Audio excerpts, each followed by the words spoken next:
Welcome friends, chapter number 5, elasticity and its application. Well guys, in the last chapter, that is chapter number 4, we talked about theory of demand, theory of supply and their equilibrium. In this chapter, however, we will be talking about elasticity. Well guys, elasticity आप जब पढ़ते हैं तो तीन तरीके की इलास्टिसिटीज़ होती हैं. एक होती है प्राइस इलास्टिसिटी, एक होती है इनकम इलास्टिसिटी और एक होती है क्रॉस इलास्टिसिटी. देखिए, जब आप अपनी स्कूलिंग में माइक्रो इकोनॉमिक्स पढ़ते हैं तो वहाँ पर आपको सिर्फ प्राइस इलास्टिसिटी पढ़ाई जाती है. इनकम इलास्टिसिटी और क्रॉस इलास्टिसिटी के बारे में बात नहीं की जाती है. हाउ एवर आप अब मैनक्यू के इस चैप्टर नंबर 5 में इनकम और क्रॉस इलास्टिसिटी की भी बात करेंगे. But first we shall be starting with price elasticity of demand. Well guys, law of demand जो हमने चैप्टर 4 में पढ़ा था वो क्वालिटेटिव होता था. इन अ सेंस उसमें हम सिर्फ ये देखते थे कि प्राइस कम हो रहा है, डिमांड बढ़ रही है, प्राइस बढ़ रहा है, डिमांड कम हो रही है, and that's law of demand basically. So the law of demand states that a fall in price of a good raises it's quantity demanded. और हम उसी में खुश हो जाते थे कि ठीक है भाई, ऐसा हो रहा है तो ठीक है. But the price elasticity of demand measures how much the quantity demanded responds to a change in price. लेकिन इलास्टिसिटी ऑफ डिमांड में आप ये देखते हो कि कितने प्राइस चेंज होने से कितना डिमांड में चेंज आया. So in that sense it is quantitative in nature. So thus we see that law of demand is qualitative in nature while elasticity of demand is quantitative in nature. Now we can define ED as degree of responsiveness of demand due to change in its price. कि price change होने से demand कितना change होती है, that is what we measure in elasticity of demand. Demand for a good is said to be elastic if the quantity demanded responds substantially to change in price. कि अगर price में कम change आए लेकिन demand में काफ़ी ज़्यादा change आ जाए तो उसे इलास्टिक कहते हैं. इसको हम दूसरे तरीके से भी बोल सकते हैं, when percentage change in quantity demanded is more than percentage change in price. Well, demand is said to be inelastic if the quantity demanded responds only slightly to changes in the price. यानी price में काफ़ी change आया but demand में ज़्यादा change नहीं आया. और when percentage change in quantity demanded is less than percentage change in price. मेरे बच्चों, मैं आपको एक एग्जाम्पल से सिखाता हूँ इस कॉन्सेप्ट को. राजे, अगर मैं आपसे कहूँ कि प्राइस 10 है, क्वांटिटी डिमांडेड इज़ 100, प्राइस 10 है और क्वांटिटी डिमांडेड इज़ 100. अब मेरे बच्चों, सपोज़ ये 5 हो गया और ये 170, ये भी 5 हुआ और ये हुआ 110. Now don't you people think, अगर आप लॉ ऑफ डिमांड यानी चैप्टर नंबर 4 के बारे में बात करते तो ये दोनों चीज़ें आपके लिए सेम थी, क्योंकि वो क्वालिटेटिव टर्म्स में था. वो सिर्फ ये देखता था कि ओके प्राइस कम हो रहा है, डिमांड बढ़ रही है, जो यहाँ पर भी हो रहा है और यहाँ पर भी हो रहा है. पर इलास्टिसिटी ऑफ डिमांड सिर्फ ये नहीं देखता कि प्राइस चेंज होने से डिमांड चेंज हो रही है, बट देखता है कि कितना चेंज हो रहा है. कैन आई से मेरे बच्चों, यहाँ पर percentage change in quantity happens to be greater than percentage change in price. कैसे? ऐसे 70% is obviously greater than 50%. That's 70% and that's 50% का चेंज. तो मेरे बच्चे, इफ दिस हैपन्स, इसको हम कहते हैं इलास्टिक. प्यारे बच्चों, अगर आप इधर देखो तो आप कहोगे कि when percentage change in quantity demanded is less than percentage change in price. Well 10% obviously is less than 50%, so this shall be called as inelastic. सो मेरे बच्चों, यही डेफिनेशन हमने आपको बताई ना. देखिए, when percentage change in quantity demanded is more than percentage change in price, it is elastic. When percentage change in quantity demanded is less than percentage change in price, it is inelastic. इससे पहले कि मैं मैनक्यू में आपको और आगे लेके जाऊं बच्चों, कुछ और बातें आपके साथ डिस्कस करना ज़रूरी है. वेल गाइस, आप अगर इसको प्लॉट करते हैं, ध्यान दीजिएगा, आप चैप्टर 4 में इसको डिमांड कर्व को बनाना सीख चुके हैं, तो आप पाएंगे कि ये 10 और ये 100, ये 10 और ये 100, प्राइस 5, क्वांटिटी डिमांडेड इज से 170, प्राइस 5, क्वांटिटी डिमांडेड इज 110.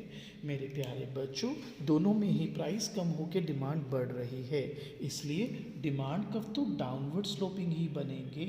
पर मेरे बच्चों, as you would have figured it out कि इस फर्स्ट वाले में अगर आप देखो तो ये फ्लैटर है कर्व और this one happens to be steeper. So बच्चों, अगर डिमांड इलास्टिक है तो demand curve will be flatter, और अगर इन इलास्टिक है then demand curve will be steeper. इसके बारे में अभी एक चीज़ मैं और ऐड करूँगा, अभी आते हैं उस पर थोड़ी देर में। अब आ जाते हैं determinants of elasticity of demand. So देखिए, आपने 12th में बहुत सारे करे हैं, 7, 8, 10 फैक्टर्स करे हैं, लेकिन मेरे बच्चों आप जब अभी की पढ़ाई करोगे, मैनक्यू की पढ़ाई करोगे, इस पर्टिकुलर रीडिंग्स की अगर बात करोगे, तो यहाँ पर सिर्फ 4 ही फैक्टर्स हैं। तो हम सिर्फ 4 फैक्टर्स की बात करेंगे। 2 बाकी जो भी फैक्टर्स आपने अपनी स्कूल लाइफ में पढ़े हैं वो सब करेक्ट हैं, बट यहाँ पर will not be talking about those, will be talking about only the main factors which according to this reading is 4। First one is availability of close substitutes. एक बात बताओ, पेप्सी का प्राइस बढ़ गया, petrol का price बढ़ गया, Pepsi का प्राइस बढ़ गया, पेट्रोल का प्राइस बढ़ गया, किसकी डिमांड में ज़्यादा फर्क नहीं आएगा? पेप्सी का भी प्राइस बढ़ गया, पेट्रोल का भी प्राइस बढ़ गया, किसकी डिमांड में ज़्यादा फर्क नहीं आएगा? Sir petrol. क्यों? क्योंकि सर सब्सिट्यूट नहीं है। बच्चे कहते हैं कि वो डीजल तो है सब्सिट्यूट, तो बेटा आप एक काम करना, अपने पेट्रोल इंजन की जो गाड़ी है ना उसमें डीजल डाल लेना, ठीक है? फिर आपके पापा आपके ऊपर जो पेट्रोल डालेंगे उसकी जिम्मेवारी आपकी। पेप्सी का सब्सिट्यूट है भाई कोका कोला। आइए पढ़ते हैं। Goods with close substitutes tend to have more elastic demand because it is easier for consumer to switch from that good to others. For example Coke and Pepsi, a small increase in the price of Pepsi causes the quantity to be sold to fall by a large amount. अब आपने school life में क्या होगा, tea coffee, ठीक है? Now by contrast, because eggs are a food without a close substitute, the demand for eggs is less elastic. Thus goods with no close substitutes tend to have less elastic or inelastic demand. So the moral of the story here is, if the good has a substitute, close substitutes, then demand is going to be elastic. If it doesn't have many substitutes, then the demand is going to be inelastic. Second factor, necessities versus luxuries. Well, necessities tend to have inelastic demands, whereas luxuries have elastic demands. When the price of a visit to the doctor rises, people will not dramatically alter the number of times they go to doctor, although they might go somewhat less often. तो यहाँ पे वो मैं पहले एक example देता हूँ, फिर आप इसको पढ़ लेंगे। एक बात बताइए, do you consider salt as a necessity? नमक, जी यस सर। तो अगर नमक सस्ता हो जाए, कि दाल में 4 चम्मच ज़्यादा डाल के खाओगे, कि नमक सस्ता हो गया लॉ ऑफ डिमांड लगाएंगे? हम इकोनॉमिक्स पढ़ते हैं। नहीं सर मैं क्यों डालूंगा नमक ज़्यादा। ओके, नमक अगर महंगा हो गया तो क्या नमक बिल्कुल खाना छोड़ दोगे? नहीं सर, वो तो खाना ही पड़ेगा। तो बेटा नेसेसिटीज़ की डिमांड में ज़्यादा फर्क नहीं आता प्राइस के चेंज होने पर, और अगर ज़्यादा फर्क नहीं आता तो इनइलास्टिक। आइए पढ़ते हैं। So necessities tend to have inelastic demand whereas luxuries have elastic demand. When the price of a visit to the doctor rises, people will not dramatically alter the number of times they go to the doctor, although they might go somewhat less often. भाई doctor के तो एक necessity होगी ना doctor के पास जाना। By contrast, when the price of sail boat rises, the quantity of sail boats demanded fall substantially. The reason is that people view doctor visit as necessity and sail boat as luxury. लेकिन यहाँ पर भी एक catch है, कल को आप readings पढ़ो आपको परेशान हो जाओ तो वो भी मैं यहाँ पे बता रहा हूँ। मेन यहीं तक है एक्सप्लेनेशन, ये हल्का सा एक एक्स्ट्रा इन्फॉर्मेशन है, वो देख लीजिए। Though whether a good is a necessity or a luxury shall also depend on the preference of a consumer. For avid sailors with little concern over health, the opposite case would happen. हमने तो यहाँ मान लिया कि यार doctor visit जो है वो नेसेसिटी या सेल बोटिंग जो है वो लग्जरी है, लेकिन भैया कई लोग होते हैं उनके शौक, वो कहते हैं शौक बड़ी चीज़ है, कह रहे हैं नहीं हमें तो भैया बोट कर सेल बोट ही चाहिए, हमारे लिए तो वही नेसेसिटी है। मैंने कहा डॉक्टर के पास जाना, कह रहा है अरे कोई फ़र्क नहीं पड़ता।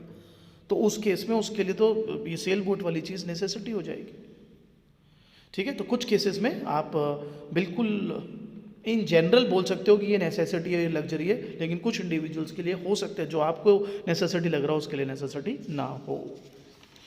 थर्ड है बच्चों टाइम होराइजन। देखिए जब भी स्कूल में बच्चे पढ़ते हैं ना, स्कूल वाले बच्चे रट के आते हैं कि short period inelastic, long period elastic, मगर उनकी वो डिटेल एक्सप्लेनेशन उनके पास नहीं होती, रीजंस उनके पास नहीं होते, वो हमेशा परेशान रहते हैं इसमें कि कैसे। ये सेंटेंस तो याद है, short period inelastic, long period elastic, पर कैसे? आइए शायद रीडिंग का ये एग्जांपल हेल्प करेगा आपको ये जानने में कि क्यों शॉर्ट पीरियड में डिमांड इनइलास्टिक होनी चाहिए और लॉन्ग पीरियड में इलास्टिक। आइए देखते हैं। Goods tend to have more elastic demand over longer time horizons. When the price of petrol rises, the quantity of petrol falls only slightly in the few months. ठीक है. When the price of petrol rises, the quantity of petrol falls only slightly in the first few months. Over time, however, people buy more fuel efficient cars, switch to public transportation, move closer to where they work. Thus, within C and years, the quantity of petrol demanded falls substantially. Thus, in short period, demand is inelastic, and in long period, it is elastic. देखो बेटा, long period में ना आप अपने आप को adjust कर सकते हो, एकोमोडेट कर सकते हो. शॉर्ट पीरियड में एक ना आपका कंजम्पशन पैटर्न है जो कि फिक्स है, वो एकदम सडनली आप चेंज नहीं कर पाओगे. Over a passage of time जब आपको तकलीफ होगी प्राइस चेंज होने से, प्राइस बढ़ने से प्रिसाइजली, तो फिर आपको लगेगा no it's pinching me hard. Then you will look for substitutes कि अब मैं कैसे इस जो मेरे को तकलीफ हो रही है प्राइस बढ़ने से, इसको कैसे दूर करूं. एकदम आपको उतना पता भी नहीं चलेगा. और दूसरा, आपकी कंजम्पशन हैबिट है ना, एक कंजम्पशन पैटर्न फिक्स्ड है, तो फटाफट से उसको चेंज करना थोड़ा सा मुश्किल होता है बच्चों. डेफिनेशन ऑफ मार्केट, बेटा ये आपने आज तक पढ़ा ही नहीं है फैक्टर, क्योंकि स्कूलिंग लेवल पर ये फैक्टर होता नहीं है. और क्यों नहीं होता? बिकॉज बच्चे फिर कंफ्यूज हो जाते हैं वो फर्स्ट फैक्टर जो है अवेलेबिलिटी ऑफ सब्सिट्यूट्स और इसमें, तो इसलिए वो स्कूलिंग लेवल पे नहीं होता. लेकिन यहाँ पर ये है और हमको पढ़ना होगा. Definition of the market. Well, the elasticity of demand in any market depends on how we draw the boundaries of the market. Narrowly defined markets tend to have elastic demand than broadly defined markets because it is easier to find close substitutes for narrowly defined goods.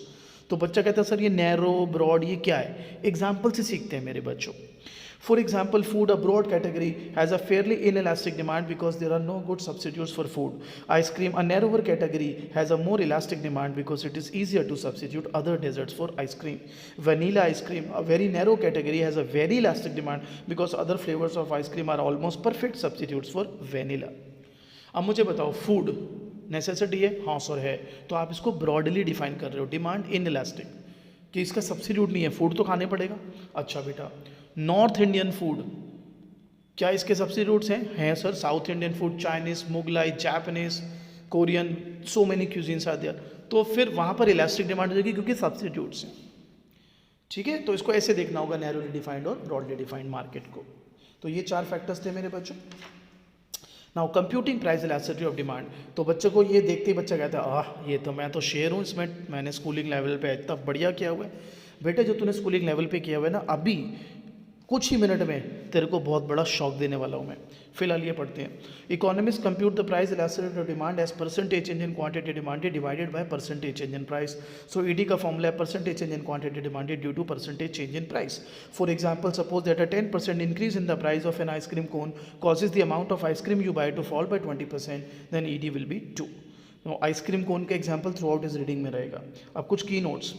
Since quantity demanded of a good is inversely related to its price, the percentage change in quantity demanded will always have the negative sign as percentage change in price. For this reason, price elasticity of demand are sometimes reported as negative numbers. इसलिए आपको schooling में teacher बार बार pin करते थे, negative sign लगाओ, negative sign लगाओ. But we will drop the practice of showing minus sign and we will report all elasticities as positive numbers. With this convention, larger price elasticity implies a larger responsiveness of quantity demanded to price. यानी अगर मैं तुमसे कहूँ कि ED -0.3 और -0.2 है, ध्यान से समझना, -0.2 है, तो अब आप बताओ, आप यूजुअली तो यही बोलोगे ना कि अगर नेगेटिव साइन हटा दूँ तो ये ज़्यादा इलास्टिसिटी है, ये कम है. 0.3 इज़ मोर देन 0.2. ठीक है, लेकिन अगर मैथमेटिकली जाओ तो फिर ऑब्वियसली ये ज़्यादा हो जाएगा, इसलिए हम ये नेगेटिव साइन ही हटा देते हैं. तो अब बताओ, अगर ED -3 है और -2 है, मैथमेटिकली क्या बोलोगे? -2 बेटर है, ग्रेटर है -3 से, इसलिए हम ये हटा ही देते हैं. अब बताओ 3 बेटर, 3 ज़्यादा या 2? सर 3. तो इसलिए नेगेटिव साइन इग्नोर कर दिए जाते हैं. अब मैंने तुम्हें कहा था मैं एक चीज़ पे तुम्हें वापस लेकर आऊँगा, तो अब लेकर आऊँगा ना. अब ED का फॉर्मूला देखकर आ रहे हो, percentage change in quantity demanded upon percentage change in price. तो यहाँ पर क्या लगता है? 70/50 विच इज़ ग्रेटर देन 1. यहाँ पर क्या लगता है? 10/50 विच इज़ लेस देन 1. तो बेटा आप जब इलास्टिक की बात करोगे इसको मोर देन 1, इन इलास्टिक की बात करो तो लेस देन 1 भी कहते हैं. और 1 को बहुत सारी किताबें बोलती हैं यूनिट इलास्टिक, तो इसको मोर देन यूनिट इलास्टिक और इसको लेस देन यूनिट इलास्टिक भी कहते हैं. तो अब जब आप ये चीज़ देख रहे हो ना, लास्ट वाला कि कंप्यूटेशन कैसा होता है, तो अब तक आपको लग रहा है oh you are a king of the jungle, आपको तो सारा पता है और ये तो कुछ भी नहीं है आपके लिए. अब मैं आपको कुछ ऐसा बताता हूँ बेटे जो आपने 12th क्लास के अंदर नहीं बात करी, ओवरलुक किया. आइए उसकी तरफ चलते बेटे. Now guys, our next topic is midpoint method, a better way. Well, next few minutes can be really game changer for you. So जो मैंने कहा था ना शॉक मिलेगा, तो अब मिलने वाला है आपको. देखो मेरे बच्चों, मैं एक डेटा लेता हूँ. सपोज आपको दिया हुआ है प्राइस 10, क्वांटिटी दी हुई है 100, प्राइस फिर 5 हो गया और क्वांटिटी हो गई 150. अगर आप कन्वेंशनल तरीके से इलास्टिसिटी ऑफ डिमांड निकालें जिसमें आप कहते हो that your ED is equal to percentage change in quantity demanded upon percentage change in price. आप स्कूल लेवल पे कर चुके हो, लेकिन अगर भूल गए हो या आपने नहीं, आपके पास इकोनॉमिक्स नहीं था, तो मैं आपको बता दूं, इसको आप ऐसे भी कर सकते हैं.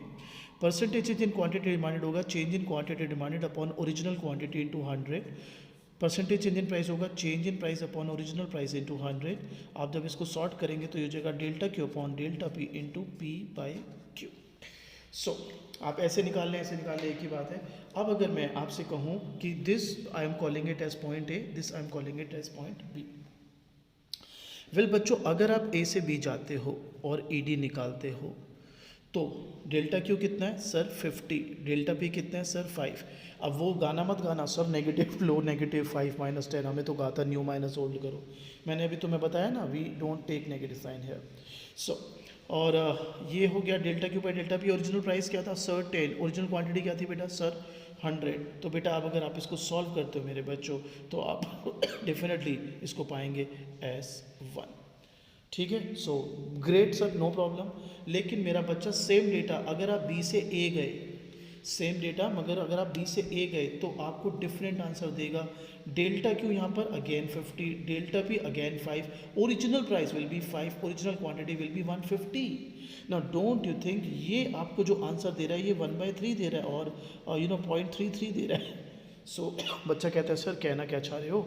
कहना ये चाह रहा हूँ कि अगर आप कन्वेंशनल परसेंटेज मेथड यूज़ करते हो, जो भी आपने सीखा है उसको परसेंटेज या प्रोपोर्शनल मेथड भी कहते हैं, तो वहाँ पर सेम डेटा अगर आप ए से बी मूव करोगे सेम आंसर नहीं देगा, मतलब अलग आंसर देगा. बी से ए करोगे तो अलग आंसर देगा. तो बच्चा कहता है इसका रीज़न सिंपल है, क्योंकि बेस चेंज हो जाएगी ना. डेल्टा क्यूज तो और डेल्टा पीस तो सेम है बट बेस चेंज हो जाएगी, ओरिजिनल प्राइस और ओरिजिनल क्वांटिटी चेंज हो जाएंगे. तो बच्चा कहता है फिर इसका ऑप्शन क्या है. मैं इसका ऑप्शन बताता हूँ आपको. इसके ऑप्शन को आपकी रीडिंग कहती है मिड पॉइंट मेथड. तो मिड पॉइंट मेथड में हम क्या करते हैं, we use E D as delta Q upon delta P into average of price upon average of quantity, average of price upon average of quantity. So आप देख सकते हैं वहाँ पर आप ले रहे थे प्राइस अपॉन क्वांटिटी, यहाँ पर आप लेंगे average of price and average of quantity.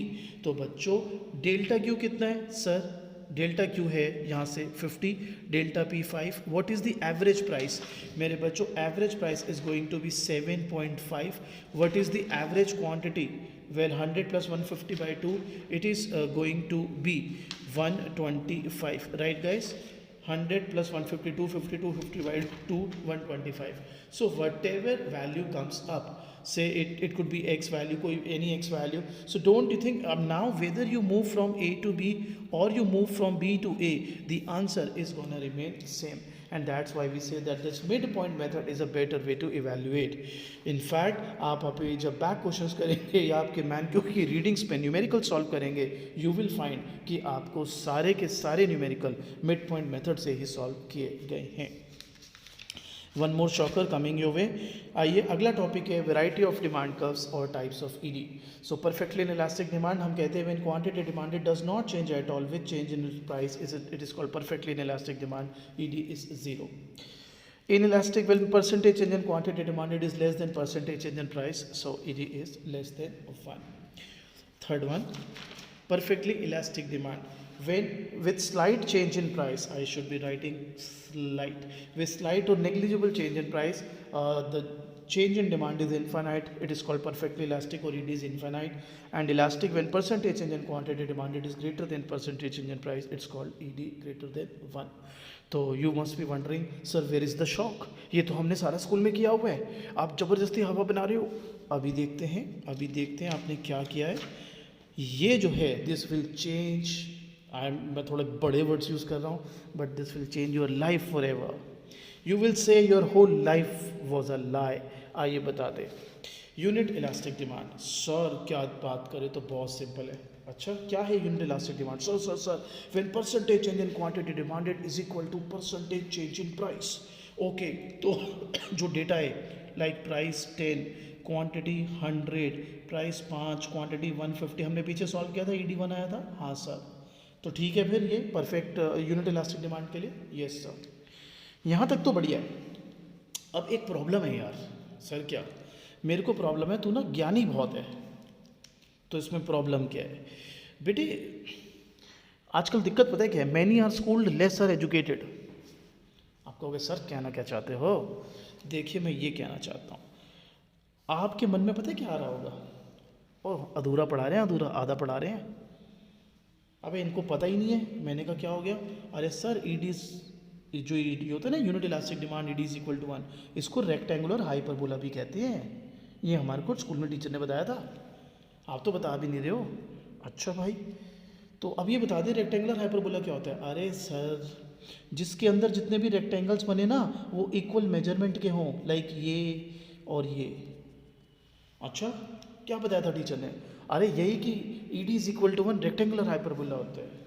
अच्छा, और ED इज इक्वल टू 1 का ये डेटा है। हाँ, और रेक्टेंगुलर हाइपरबोला में तू कह रहा है कि इसके अंदर जितने भी रेक्टेंगल्स बनते हैं सेम एरिया के बनते हैं। हाँ, तो भैया ऐसा है, ये 10 था, ये 100 था। हाँ, ये 5 था, ये 150 था। हाँ भाई ऐसा है। 10 इंटू 100 कितना होता है सर? 1000। 5 इंटू 150 कितना होता है सर? 750। तो लल्ला कहाँ से है रेक्टेंगुलर हाइपरबोला? क्या मतलब सर? भाई आपने तो कहा था रेक्टेंगुलर हाइपरबोला में जो इसके रेक्टेंगल्स होते हैं वो इक्वल एरिया के होते हैं। हाँ कहा था, कहाँ इक्वल? सर क्या कह रहे हो? अरे मैं ये कह रहा हूँ ED is equal to 1 rectangular hyperbola बताया था ना तेरे को। ये ED इज इक्वल टू 1 है। हाँ, रेक्टेंगुलर हाइपरबोला बताया था। हाँ, रेक्टेंगुलर हाइपरबोला होता है जिसके अंदर जितने भी रेक्टेंगल्स हो इक्वल एरिया के हो। हाँ, कहाँ है?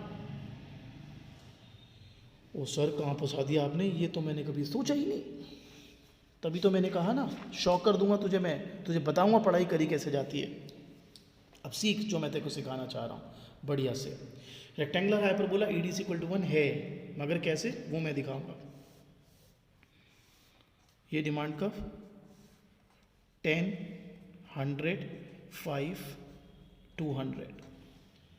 अच्छा जी सर कैसे है रेक्टेंगुलर हाइपरबोला? अरे लल्ला 10 इंटू 100 कितना होता है सर? 1000। 5 इंटू 200 कितना होता है सर? 1000। है ना बराबर रेक्टेंगल्स? हाँ। ओ सर बेवकूफ़ बना रहे हो? मैंने कहा क्यों, क्या हो गया भाई? मैं तो कोई बेवकूफ़ नहीं बना रहा। और सर आप बेवकूफ़ी बना रहे हो। मैंने कहा हुआ क्या भाई?